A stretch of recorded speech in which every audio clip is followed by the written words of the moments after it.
नमस्ते everyone, welcome back to my channel the growth chronicles with Mausam. आज एक trending topic के बारे में बात करते हैं कि जो आईटी में इतना जॉब्स जा रहा है ना, तो उसमें आखिर कहानी क्या है, क्या क्या ट्रेंड्स आ रहा है, क्या क्या हम कर सकते हैं उसको चेंज करने के लिए, एंड मोस्ट इम्पोर्टेंटली क्या हम उसे कर पाएंगे, क्या टाइमलाइंस होंगे। आज उसके बारे में थोड़ा बात करते हैं, चलिए। And it will be only IT focused because mostly India का जो सर्विस सेक्टर है वो आईटी से ही चलता है, and most of the people have been impacted through IT. We will do analysis of other industries धीरे धीरे करके। पहले तो आईटी के बारे में ज़रा जानते हैं कि ट्रेंड्स क्या है अभी एम्प्लॉयमेंट को लेके। एक जो आप चीज़ देखोगे, जो 2021-22 जब कोविड का सेकेंड फेज आया था, राइट, तब बहुत हाई वॉलेंटरी चर्न हो रहा था। ऐसा स्टोरीज को भी सुनने को मिल रहा था कि विदाउट इंटरव्यू कंपनीज हायर कर रहा है, और अंधे पैसे थे, क्रेजी अमाउंट ऑफ मनी था। Even one of the CEOs also commented कि उन्होंने इतना पैसा अपना लाइफ में नहीं देखा उस रोल के लिए। तो वो वाला हालत था। अभी क्या हालत है कि अट्रिशन 2024 आते आते ना सबसे लोएस्ट हो गया था, and this is reported by economic times. ये क्यों हुआ था? बिकॉज एक अनसर्टेनिटी आ गया इंडस्ट्री में, ग्लोबल जियोपॉलिटिकल रीडिप्लॉयमेंट हुआ। बहुत सारी चीज़ें हुआ जिसके लिए ये एट्रिशन कूल ऑफ हो गया 2024 में, 2025 में, ठीक है। अभी सेकेंड ट्रेंड क्या है जो 2025 में आया है ना, जो सिलेक्टिव रीहायरिंग हो रहा है। कहाँ कहाँ हो रहा है?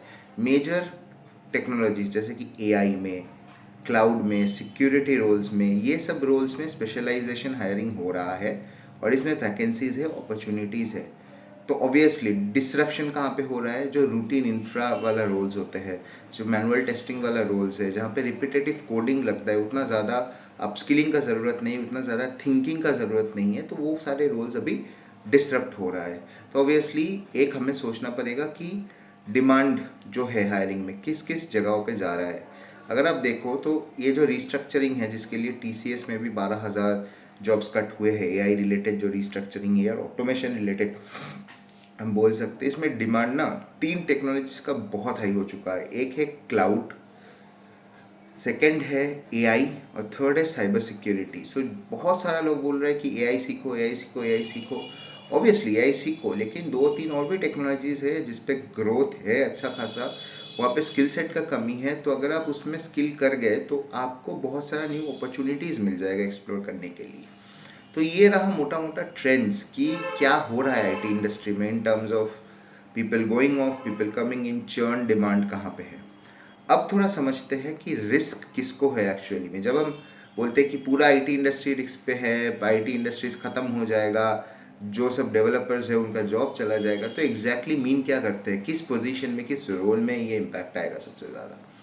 सबसे पहला जैसे इम्पैक्ट आने वाला है वो है मिड करियर प्रोफेशनल्स, लोग जो 5 से 10 साल तक इस रेंज में मोटा मोटा जो जॉब कर रहे हैं आईटी इंडस्ट्री में। क्यों होगा? बिकॉज ये लोग थोड़ा सा कंफर्टेबल हो चुके हैं। ये जनरल ट्रेंड में बता रहा हूँ, अपने जॉब से रेपिटेटिव चीज़ें करते हैं, नया चीज़ उतना ज़्यादा घुसते नहीं है, टेस्टिंग रिलेटेड जॉब्स करते हैं, इंफ्रा रोल्स करते हैं। तो these are easily replaceable with automated tools. इसमें क्या है, आप ना कुछ नया स्किल सेट्स डेवलप किए हो, ना आप कर रहे हो, तो आपको एक दूसरा स्किल्स जिसमें डिमांड है उधर पे स्विच करने में भी डिफिकल्ट होगा, प्लस इंटरनली आपको भी वो सब रोल्स में कंसिडर नहीं किया जाएगा। और क्यों मिड करियर प्रोफेशनल्स इतना ज़्यादा रिस्क पे है? क्योंकि they only work on their hard skills. थोड़ा अपना सॉफ्ट स्किल्स के बारे में भी काम करना पड़ेगा, because if you can have multiple skills, जैसे टीम हैंडलिंग हो गया, डिफरेंट प्रोजेक्ट्स को लीड करना हो गया, डिफरेंट टेक्नोलॉजीज को हैंडल करना हो गया, तो योर चांसेस ऑफ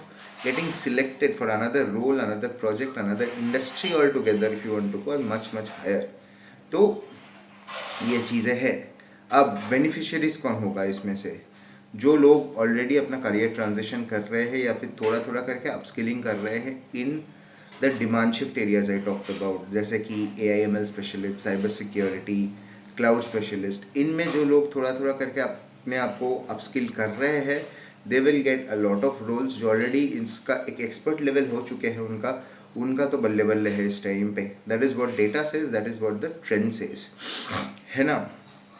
नाउ अभी समझते हैं कि आप एज एन एम्प्लॉय क्या कर सकते हो। ये तो हो गया कि क्या चल रहा है, कौन कौन रिस्क में है, ठीक है, कौन कौन बेनिफिशियरीज है, क्या अभी हम कर क्या सकते हैं एज एन एम्प्लॉय। ठीक है, मैं समझ गया, मैं एक रिस्क कैटेगरी में आता हूँ, बट इससे निकालने के लिए मैं क्या कर सकता हूँ।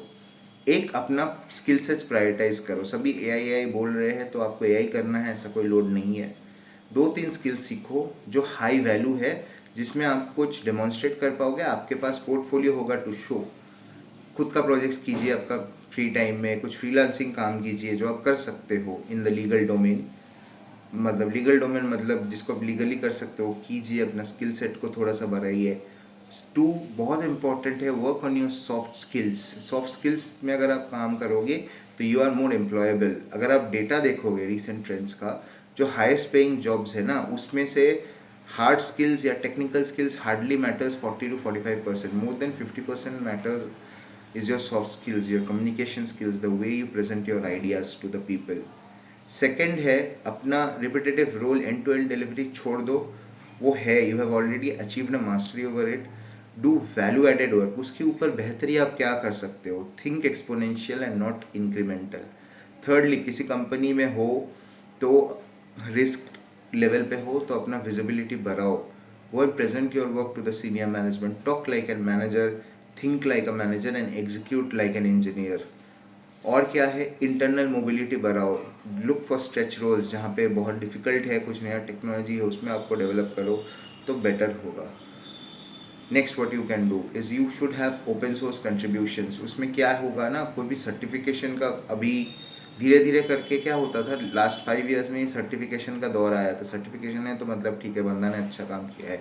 अभी भी वैल्यू है सर्टिफिकेशन का, बट टॉप एंड जो कोर्सेज है उसका ही सिर्फ वैल्यू है। जो लोअर रंग जो सबको सब कर रहे हैं विदाउट पेइंग एनीथिंग, वो कोर्सेज का भी वैल्यू नहीं रहा है to be honest. But if you get open source contributions under your name, that acts as a great brownie point that you are an expert in that field or you have contributed to the field.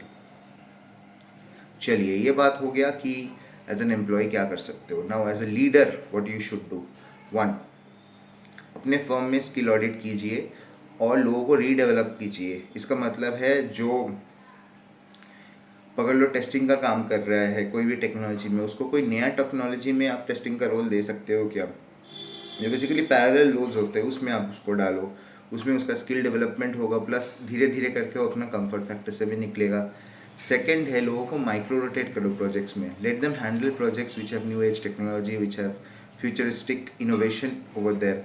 तो इसमें धीरे धीरे क्या होगा, लोगों का multiple skill sets बढ़ेगा and you as an employer will have employees who can work with different technologies that will give you a competitive advantage as well. Third है, हायरिंग स्ट्रैटेजी को चेंज कीजिए। जब भी आप, जैसे एक था कोई एक कंपनी है जिसको हम बोलते हैं मास रिक्रूटर, ठीक है, तो mass recruiter will not work out any more. Value added जो बंदे हैं उनको हायर करो। You can show that yes they have learned a skill and they know how to exponentially better it और better their projects. उस talent को आप higher करो। फोर्थ, ये रियलिटी है लाइफ का और आईटी इंडस्ट्री का अभी कि ले-ऑफ्स होने ही हैं। तो अब as a leader if you are laying off anyone, make sure कि जो कन्वर्सेशन है वो डिटेल्ड है। Spend as much time with an employee, have an support system कि ठीक है, कहीं पे भी अगर मेंटल स्ट्रेस हो, जॉब ढूंढने के लिए मदद चाहिए, सर्वेलेंस पैकेज चाहिए, उसमें आप हेल्प करो एम्प्लॉय को। एम्प्लॉय को सिर्फ छोड़ दिया, बता के अच्छे से पैसे दे दिया, उसमें आपका रिस्पॉन्सिबिलिटी ख़त्म नहीं होता। कैन यू हेल्प हिम और her get a new job. आपके पास नेटवर्क है, कनेक्ट्स है, as a leader you will know people from the industry, so help them out. Plus be always available, because ये time ना, जो experience किया है उसको पता है कि बहुत स्ट्रेसफुल होता है। एक फैमिली को मैनेज करना पड़ता है लोगों का, प्लस खुद का दिमाग में हज़ार चीज़ें दौड़ रहा है। सो हैव अ काउंसलर और someone who is available 24/7, so that if the employee feels anything, he or she can reach out at least in the notice period. So that will help a lot, that will show empathy and the employee will not feel, obviously he will feel the brunt and the burden, but एक पकड़ लो जो भी fire होता है ना, उनका कमाई इतना नहीं है कि जॉब छोड़ के इमीडिएटली 2-3 साल विदाउट अ जॉब रह सके। No, it's consistently under stress. The person has even work for you sir for let's say 6 months 3 months, but वो बंदे ने टाइम दिया है आपको, तो आपका भी रिस्पॉन्सिबिलिटी बनता है कि आप हेल्प करें उसको। That is my call out to the leaders. So yeah, this was the most comprehensive analysis that I could do. If you think कि और कुछ एनालाइज करना है और कुछ सेक्शंस लाना है इस इंडस्ट्री सीरीज़ में, please do let me know. I will definitely cover it out, plus do like share and subscribe my channel. I know मैं इसके बारे में बहुत ज़्यादा प्रमोट करता हूँ, but I am yet a small YouTuber, so I need your support to grow. So hopefully you like this. With that, Mausam Datta signing off.